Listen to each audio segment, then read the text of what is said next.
Hello students, welcome to RD classes. Today we will discuss about the topic nature of economics. Very basic topic. What is economics? Economics is a science that deals with relationship of human behavior as a means of the wants unlimited and limited resources.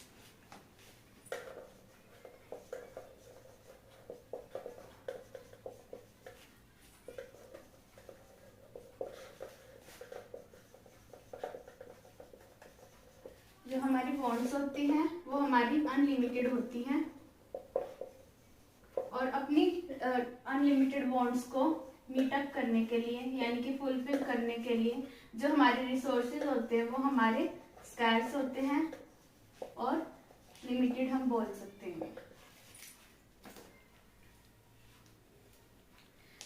अब हमारे जो resources होते हैं वो scarce होते हैं और हमारे जो वॉन्ट्स होते हैं वो अनलिमिटेड होती हैं। इसकी वजह से एलोकेशन की जो प्रॉब्लम है कि हमारे जो गिवन रिसोर्सेज है जिनके ऑल्टरनेटिव यूजेस हैं उन्हें एलोकेट करना है, कैसे करना है, तो उसकी वजह से हमारी जो इकोनॉमी में है तीन बेसिक मेन सेंट्रल प्रॉब्लम है वो अराइज होती हैं। First we will discuss about the problem of what to produce.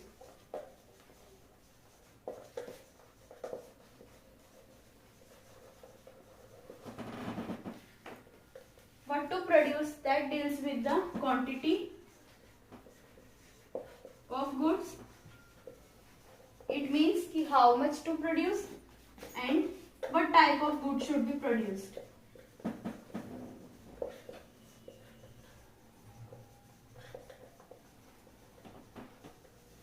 ये हमारी फर्स्ट फंडामेंटल प्रॉब्लम है। क्वांटिटी ऑफ गुड्स की हाउ मच टू प्रोड्यूस, हमें कितना प्रोड्यूस करना है to basic fulfilment of our needs and what type of good should be produce, किस type के हमें गुड्स को प्रोड्यूस करनी है।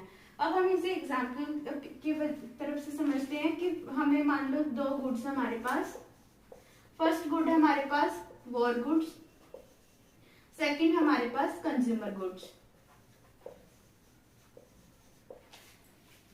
अगर हमें वॉर गुड्स को ज्यादा प्रोड्यूस करना है तो हमें कंज्यूमर गुड्स को कम प्रोड्यूस करना पड़ेगा। कि अगर हमें वॉर गुड्स है वो ज्यादा चाहिए तो हमें क्या करना पड़ेगा, जो कंज्यूमर गुड्स में जो रिसोर्सेज थे हम उन्हें ट्रांसफर किस पे कर देंगे, वॉर गुड्स पे कर देंगे। और अगर हमें कंज्यूमर गुड्स हैं वो ज्यादा चाहिए तो हम क्या करेंगे, वॉर गुड्स के रिसोर्सेज को, कुछ रिसोर्सेज को कंज्यूमर गुड्स पे ट्रांसफर कर देंगे। इट मीन्स कि अगर आपको एक गुड ज्यादा प्रोड्यूस करना है तो आपको सेकंड गुड है वो कम प्रोड्यूस करना पड़ेगा, क्योंकि हमारे पास जो रिसोर्सेज है वो हमारे क्या है, स्कार्स हैं। अब हमारी जो सेकंड प्रॉब्लम है, फंडामेंटल प्रॉब्लम, वो है हमारी हाउ टू प्रोड्यूस।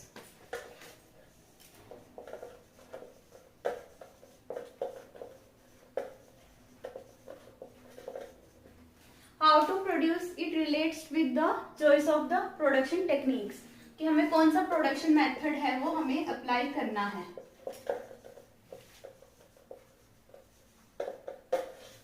हमारे पास बेसिकली दो तरह की टेक्निक होती हैं।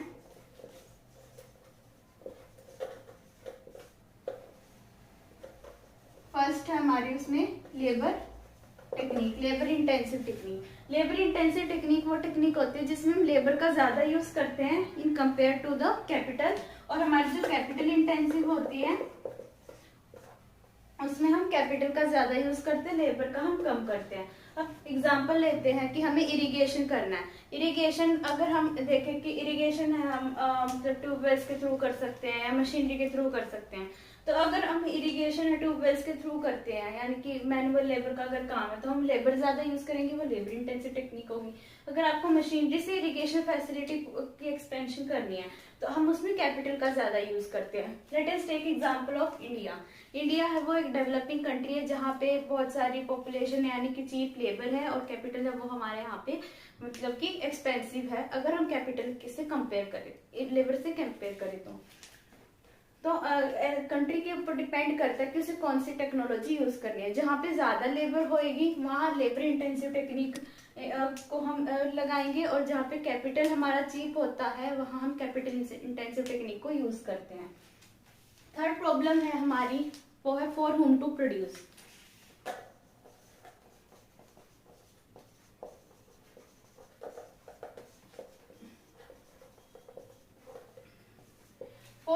प्रोड्यूस है, it relates with the distribution. हमारे पास फैक्टर ऑफ प्रोडक्शन होते हैं, वो 4 होते हैं। फर्स्ट होता है हमारा लैंड, सेकंड होता है लेबर, थर्ड होता है कैपिटल, फोर्थ होता है एंटरप्रेन्योरशिप। लैंड को क्या जाता है रिटर्न में, रेंट जाता है, लेबर को वेजेस जाते हैं, कैपिटल पे इंटरेस्ट जाता है और एंटरप्रेन्योरशिप को प्रॉफिट मिलता है। तो ये डिस्ट्रीब्यूशन कैसे हो रहा है, ये कहाँ से होगा, आपका जो प्रोडक्ट है कितना आपने प्रोड्यूस किया है।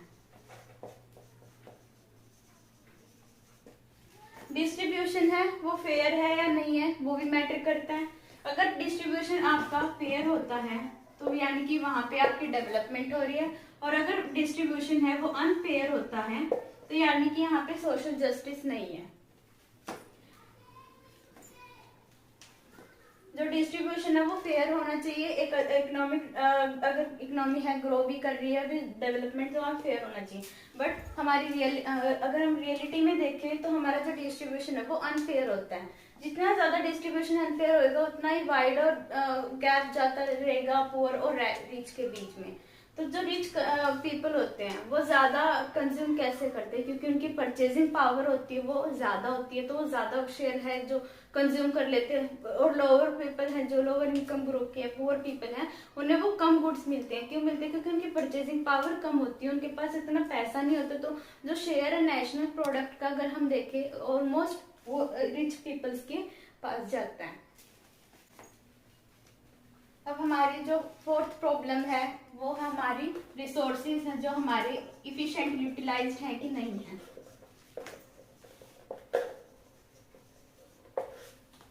अगर हमारे रिसोर्सेज हैं फुली यूटिलाइज्ड हैं तो यानी कि हमारी जो ग्रोथ है वो हो रही है, इकोनॉमी में पूरी ग्रोथ हो रही है। और अगर हमारे अंडर यूटिलाइज्ड हैं रिसोर्सेज, इट मीन्स कि अभी भी हम कर सकते हैं, आगे जा सकते हैं, टेक्नोलॉजी के थ्रू जा सकते हैं, प्रॉपर यूटिलाइजेशन कर सकते हैं। अंडर यूटिलाइजेशन मेनली होती क्यों, क्योंकि डिमांड कम हो जाती है, प्रोडक्ट की डिमांड कम हो जाती है। अगर हम देखें कैपिटलिस्ट कंट्रीज का एग्जांपल है तो कैपिटलिस्ट कंट्रीज में डिमांड कम की, अगर अंडर यूटिलाइजेशन की होती है क्योंकि वहां पर डिमांड कम हो जाती है। अगर आपको वापस फुल यूटिलाइजेशन करनी है तो उसके लिए आपको डिमांड को क्या करना पड़ेगा, इंक्रीज करना पड़ेगा।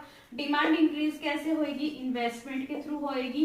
इन्वेस्टमेंट कैसे हो सकती है, या तो वो पब्लिक हो जाए, गवर्नमेंट करती है जो, या वो प्राइवेट इन्वेस्टमेंट हो जाए।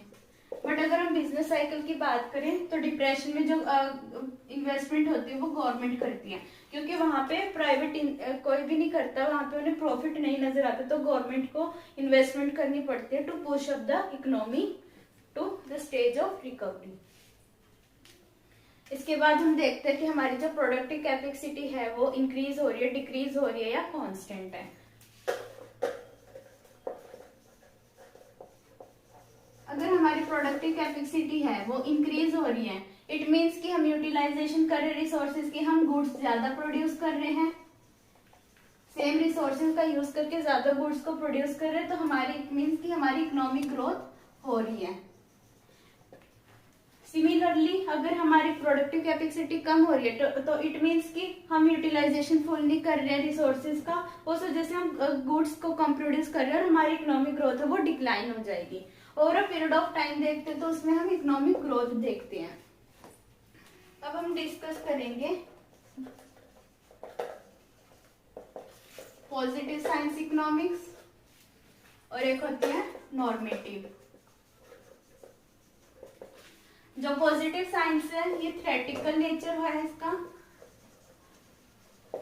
और जो हमारा नॉर्मेटिव है इसका प्रैक्टिकल नेचर है।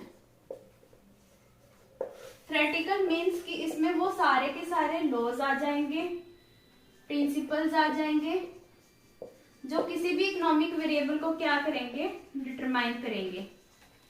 और जो हमारे प्रैक्टिकल है इसमें हम फंक्शनिंग करते हैं।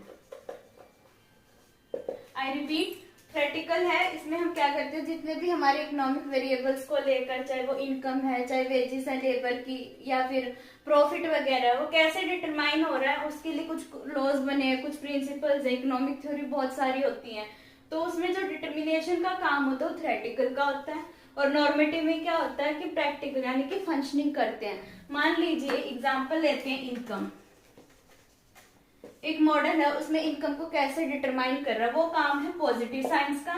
और इस इनकम को कैसे डिस्ट्रीब्यूट करना है, कैसे उसे फंक्शनिंग करना है, किस तरह से डिस्ट्रीब्यूशन होना चाहिए, वो काम है उसका नॉर्मेटिव का। तो ये प्रैक्टिकल नेचर होता है, जिसमें हम चीजों को अप्लाई करते हैं और इसमें हम स्टडी करते हैं कि उनकी डिटर्मिनेशन कैसे हो। अब हम डिस्कस करेंगे पीपीसी। पीपीसी को हम कहते हैं प्रोडक्शन पॉसिबिलिटी कर्व बोलते हैं, इसका अदर नेम है प्रोडक्शन फ्रंटायर कर्व, और इसे ट्रांसफॉर्मेशन कर्व के नाम से भी जाना जाता है। तो पीपीसी कर्व होता क्या, पीपीसी कर्व वो सारे के सारे कॉम्बिनेशन शो करता है कि हमें मान लो 2 गुड्स बनाने हैं, तो उसमें फैक्टर ऑफ प्रोडक्शन को कैसे यूज करना है। अब इसमें क्या होता है कि पीपीसी वो सारे के सारे कॉम्बिनेशन जो है वो शो करता है कि आप कैसे प्रोड्यूस कर सकते हो 2 गुड्स को। और इसमें ये मानते हैं कि अगर एक गुड को आप ज्यादा प्रोड्यूस करें तो दूसरे को आपको कम करना पड़ेगा। क्यों? क्योंकि जो आपके रिसोर्सेज हैं वो लिमिटेड होते हैं। कुछ अजम्पशंस हैं पीपीसी की। फर्स्ट अजम्पशन है रिसोर्सेज आर द गिवन, यानी कि आपके फिक्स्ड है। सेकेंड अजम्पशन है टेक्नोलॉजी भी आपकी फिक्स रहेगी। अब एग्जाम्पल इसका लेते हैं, 2 गुड्स है हमारे पास, एक तो वीट प्रोड्यूस करना है हमें और एक क्लॉथ करना है।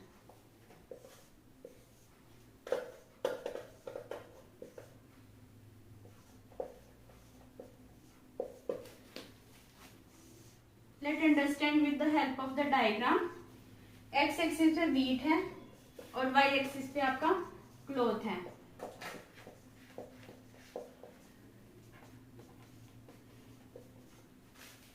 अगर हम वीट को कम प्रोड्यूस कर रहे हैं, यानी कि वीट को हम बिल्कुल ही प्रोड्यूस नहीं कर रहे हैं, वीट हम क्या कर रहे हैं 0 प्रोड्यूस कर रहे हैं, लेकिन हम क्लॉथ की 4 यूनिट्स को प्रोड्यूस कर रहे हैं, तो ये हमारा एक कॉम्बिनेशन बन गया। सेम वीट को अगर 1 यूनिट प्रोड्यूस कर रहे हैं तो हमें क्लॉथ की 1 यूनिट को कम करना पड़ेगा। अगर वीट की यूनिट हम 2 प्रोड्यूस कर रहे हैं तो फिर से हम क्लॉथ की 1 यूनिट को कम करना पड़ेगा। फिर अगर 3 क्लॉथ वीट यूनिट्स प्रोड्यूस हो रही है तो क्लॉथ की 1 यूनिट प्रोड्यूस हो रही है। तो इस तरह से क्या हमारे पीपीसी कर्व बन जाते हैं, इसे हम कहते हैं पीपीसी कर्व या फिर फ्रंटायर कर्व। इसमें क्या है कि अगर एक गुड को आप ज्यादा प्रोड्यूस कर रहे हो तो आपको सेकंड की जो क्वांटिटी है वो कम करनी ही पड़ेगी। तो more of one good produce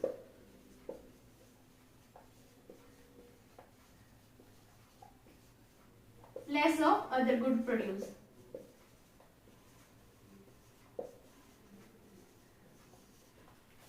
because resources हमारे लिमिटेड हैं।